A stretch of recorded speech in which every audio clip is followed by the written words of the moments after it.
All right, hello everyone. Hello, all of you pups out there. I just want to welcome you to episode 4 of Unleashed to look into the pup community. And we've got with us here some special guests that are Georgia, correct? Yes. All right, we've got Pup River in the blue mask, and we've got Pup Dax in the other mask that's in front of the puppy flag.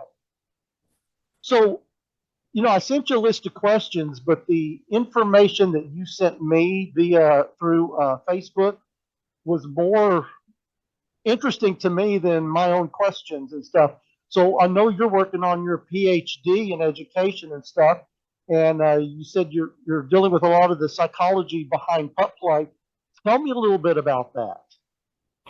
Well, my study is in music education, but with education, there is a lot of psychology speak, mainly because we're trying to understand how people learn. So to be a better educator, you have to understand how people learn. As far as the psychology to pup play, one of the biggest things just in talking with other pups that I've met, is the idea of escapism, Mm-hmm. which is really what I feel a lot of us kind of resonate with, is just getting away from the grind of everyday life, being able to turn off all of our stresses and all of the things that bring us down and get into a pup headspace and into a world where we can let go of all of that and just kind of relax and clear our minds and then come back to the world, the real the real life world, I suppose, is how we refer to it, and just find a better balance. Yeah, I agree. I mean, when I got into this, we just happened to be at a bar where they were having a puppy event. And it intrigued me, and I started asking questions about it, joined a group, and then finally got my first. I tried the actual hood, and in Florida, for me, it's just too hot, so I had to go with a muzzle instead. But there's just something about being anonymous almost and being able to go out and just have a blast, and there's something invigorating about that. Yeah, the anonymity definitely breaks down your inhibitions. That's immediately what attracted me to pup play and the pup community. I was very much in a place where I was kind of questioning myself and my own identity, and I didn't know who I was, and walked into a bar randomly, found some pups, and went home, bought my first hood on Amazon, and when I came back, I felt completely different. Nobody knew me, nobody knew who I was prior to walking into that bar, so I could really be anything that I decided to be. Mm-hmm. Mhm.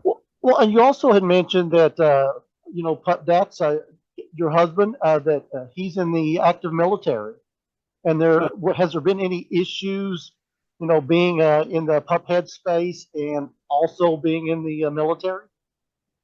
Um, Not really. Nothing is pressing. Honestly, don't. I mean, I haven't had any issues.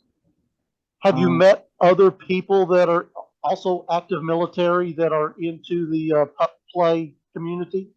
not in person, but mostly on Twitter.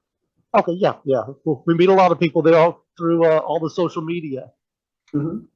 So, how long have you both been in the pup community now? I got started into it September of 2019. That's when I stumbled across pup play and started learning about it. River was August 19th, 2019.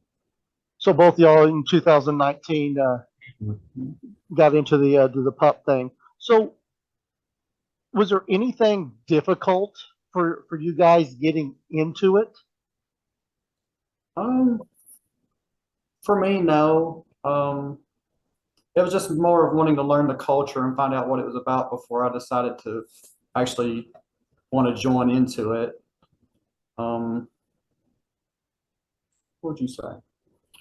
I I found River kind of at a turning point in my life. I had come out of a pretty bad breakup, and that's where I was kind of in an identity crisis. Um, I kind of had lost my entire world, my social group, my work group. Um, I found myself alone. I was no longer with the person I was with for several years. Mm-hmm. And I had to look at myself and then kind of find my own identity outside of the connection of everything that I had established. So one of my friends at the time, he took me on a rafting trip, Mm-hmm. and it was like a 6 hour rafting trip. And halfway through that trip, I realized that I have this opportunity to kind of re-identify myself, reestablish my own identity, become whoever I want to, and continue moving forward in life in whatever way I feel is the way that I want to present myself to the world, which is how I got the name River. I was on the river. But since then, that identity that is River and all of the metaphors that kind of come along with that have really shaped how I move forward in life. For instance, a river moves forward and never moves back. It's all of those little sayings have really helped me in the real world, not just the pup world, and how I navigate anything that stresses me out. For instance, you know, I gently meander through the day, but if I'm forced to, I can take down a mountain. It's another metaphor, but whenever I come across an obstacle, I remember things like that, and it kind of gives me the power to proceed. Good. So that's how you got River. Dax, how did you come up with Pup Dax for your name? Well, I used to have this dog a long time ago when I was yay little, and his name was Max. So when I stumbled across pup play, I was kind of hit or miss trying to figure out what I could connect to, and then I was just like suddenly like, okay, Max, Dax, okay, it kind of rhymes. We'll go with it. Hey, that works. So you all been pups now for a few years. What one thing, if you had to or could go in and change, what would it be about the pup community? Misinformation, I think, is my big one. Um, we kind of discover pup play and we get into a little bit of what I like to call pup frenzy. It's this Mm-hmm. new shiny thing, and we fall into the world, and it's the escape from real life, which is so powerful that sometimes we get lost in it, and we kind of take everything that is told to us at face value and absorb it. And that's where I have seen a lot of things kind of go wrong with Mm-hmm. some of the other pups that I've talked to. So misinformation being, I mean, with any of the kink subculture, we talk about consent is the number one rule, right? Yeah. And I have definitely seen where older, I don't want to say older pups, just people who have been around for a while take advantage of that Mm-hmm. with people who are very naive. And you come into this thing and you're trying to figure out what everything is, and then you're told something that may not necessarily be right, but you take it as face value, and it's like, oh, I'm supposed to do that, and that may not necessarily be the case. So misinformation, especially as it pertains to harmful situations, either psychologically or physically. Mm-hmm. Mhm. You agree, Pup Dax? Oh, absolutely. We was actually talking about it earlier. Talking about some situations that's happened in the past and how we just move forward from those and just turn a negative kind of into a positive. So, Okay. Well, now you both uh, hang around. Did you say the Atlanta, Georgia area? Mhm. mhm. So are you all a part of a pack there, or a group that you all get together so often? Well, we're not officially part of a a pack. Okay. We're definitely open to the idea, but we Mhm. haven't really met anyone where that kind of cohesion has happened. But as far as the pup community in Atlanta, there's a pretty significant pup community, Yes. and there's a lot of diversity to it. And a lot of places in Atlanta are very supportive, very gear friendly. Mm-hmm. If you're ever in the Atlanta area, like the Ansley Mall area has several bars there, which have gear nights, pup nights, leather nights. They're very supportive of drag queens coming out. Um, so one of the big places that has actually been revived is the Atlanta Eagle. Mm-hmm. Prior to COVID, we actually met at the original Atlanta Eagle. Oh, nice. And then when COVID happened, that bar had to shut down. And it was Pride of last year, it was resurrected in Ansley Square. Yeah, they Oh, said wow, that's good. But they've been doing a really great job Mhm. with supporting diversity. They actually have quite a few drag shows throughout the week. They have cigar socials. There are education events, gear swaps. yeah, the So gear swaps is new. yeah, they have a lot of stuff.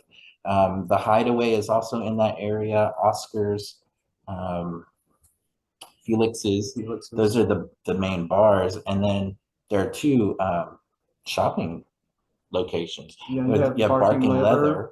and then next to it is Brushstrokes. Brushstrokes, yeah. So Barking Oh, Leather, okay. they sell a lot of pup gear, a lot of leather gear. Brushstrokes, other other toys and merchandise. Yeah. But they have T-shirts and stuff too. Yeah. Mhm. Well, it sounds like the pup community down here in Orlando could probably learn a lot from up in Atlanta because we usually have, I mean, we have a get together once a month that we go out and hang out and socialize and do things like that. But we don't do as near as much as what you guys do in Atlanta. And sounds like we could learn a lot from you guys with that. Well, that's just within the city. Mhm. Outside of the city, there's a lot of pup community too. I know that you were mentioning that there's a campground that you guys were going to. So we have two of them. One is Oz Campground in Unadilla, Georgia, and then on the north side of the state, there's a campground called River's Edge. Um, so this September, actually, we have a big event. It's called Pup Fest, and Uh-huh. I'm part of the administrative team to put that event together. And the event is sponsored by Pup Outs, which is we're in the process of getting our own 501c3 with Pup Outs. Currently, we're being sponsored by Power to Endure. But there's a team of us who are, the mission is to address the social dynamic and the the awareness of the pup community, especially in the Atlanta area. So the mission for Pup Outs is socialization Hmm. and learning diversity through socialization. So we're putting together all of these different events, mainly outdoors. We'll put together camping trips or river trips. Thus far, the big event has been Pup Fest. Oh, that So, sounds like so much fun. So much fun.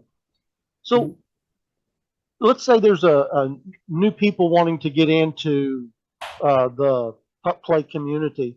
What advice would you have for a newcomer coming into this?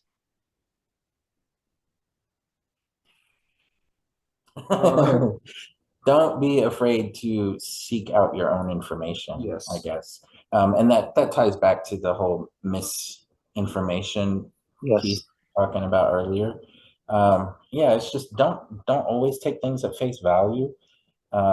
There's a lot of literature out there and a lot of videos out there on not only pup play presently, but also pup play the history of, kind of learning where it came from, what all of this terminology means, like packs, alphas, betas, collaring.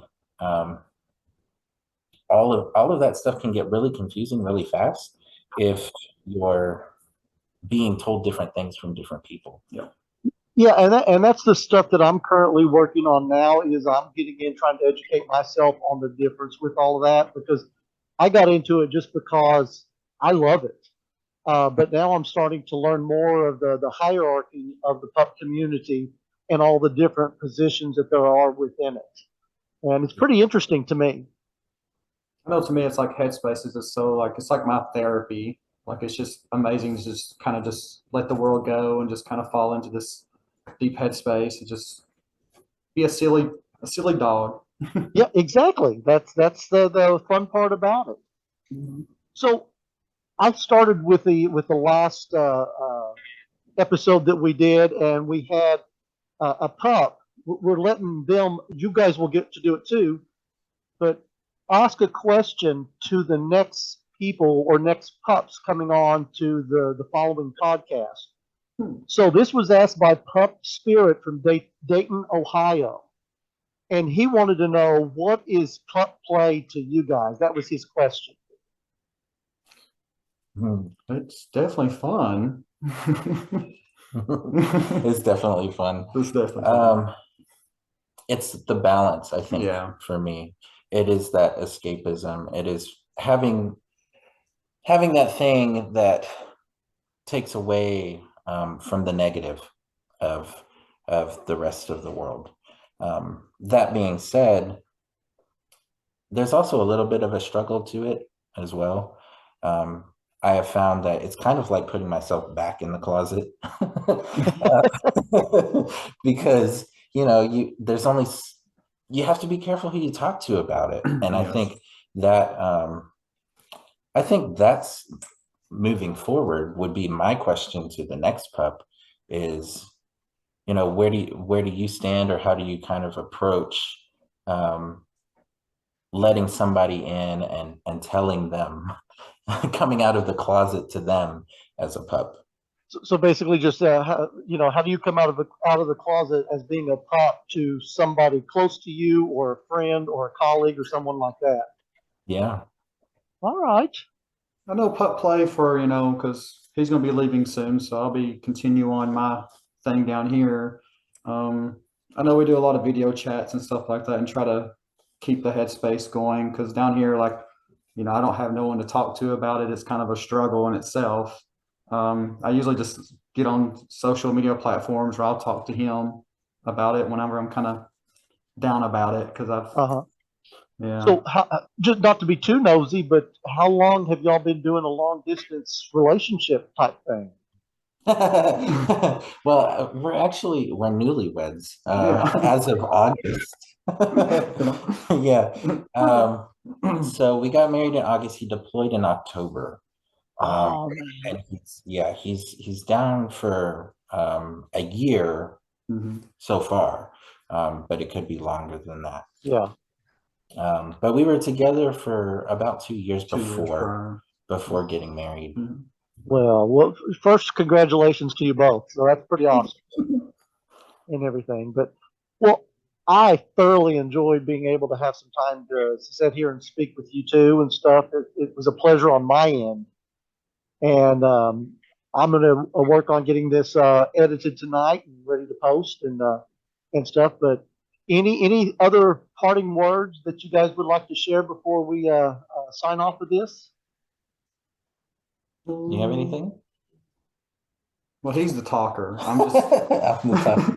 No, I think it's wonderful what you're doing, absolutely. and I definitely look forward to seeing some of the episodes in the future and seeing the positivity of the pup community, because there is a lot out there right now. I wouldn't call it negative. I would just call it kind of surface level.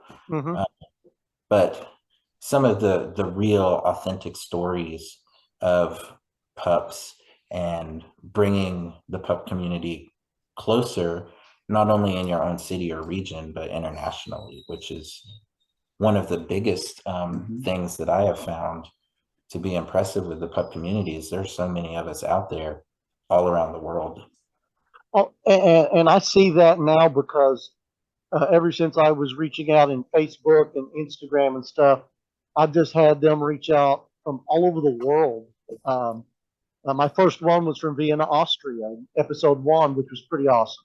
Yeah. And then it's just going to continue to go. I've got one from Canada coming up, I believe it's tomorrow. And it's just awesome to see this all over the world, and it brings all of us together as one. Mhm. Well, like I said, I enjoyed having you both here. I wish you both long luck and everything with your relationship. And I know it's difficult trying to do a long distance. I did, but you guys will get through it, and one day you'll be together all the time. So, Thanks for having us.